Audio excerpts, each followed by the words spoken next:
Alan, great seeing you, man, here. Before we say anything, I want to let people know, of course, we're at the Budweiser stage here. Used to be the Canadian Molson Amphitheater. Here, CNE going across the street. Big show going on tonight. And you're the surprise guest at this show, man. I am surprised. Yes, tonight. No, they asked me to come sing a couple of songs. What a treat for me, too. What a great, it's great fun to be.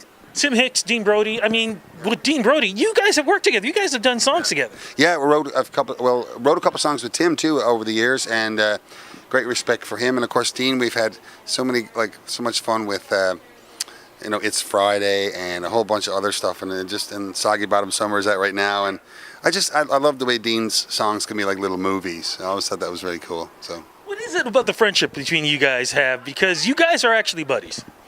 Yeah, I mean, I met Dean over songs. I mean, I didn't know Dean when I got a note from a manager saying, there's this country guy that wants you to put some Newfoundland type music on a song called "It's Friday," and I talked to Dean on the phone about that project, and we ended up doing it, and before we even met, and it was I just loved what he had, like how he wanted to broaden the whole definition of what Canadian country music was. Yeah. And I just loved it.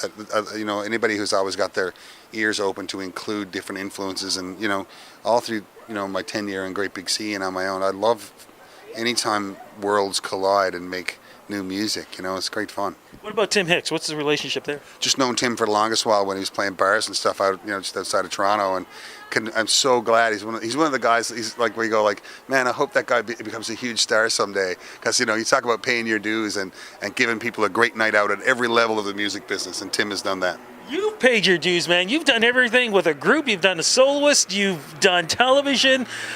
Is there anything that you haven't done yet that you still feel like I need to do this before the career is truly done? You know what? I just got asked to help write songs for a musical, and I have a lot of fun doing that. Really. Whoa! What musical is this? It's a musical they're developing for the Charlottetown Festival, and a lot of Atlantic Canadian sounding songs and stuff in it. And what fun, to just write songs to put in someone else's mouth, like a character's mouth. I've never really done that before, and it's really awesome. What about album, new music coming out for you now? New record comes out on October 13th. Did it with the band at called The Week at the Warehouse, produced by Bob Rock. Can't wait for you to hear it. Oh, whoa. You're working with Bob? Yeah, record's done. Okay. The master of masters, the man who can change careers. What is it like working with Bob Rock? It's incredible because his experience comes with him, and he's so unbelievably well versed in all kinds of music. But his attitude is like a 16-year-old kid. We all felt so lucky to be there, but I guarantee you we didn't feel as lucky as he felt. He can't believe he still gets to do it for a living. It's just so refreshing to see a guy that could have, that much, enthusiasm still. It's great.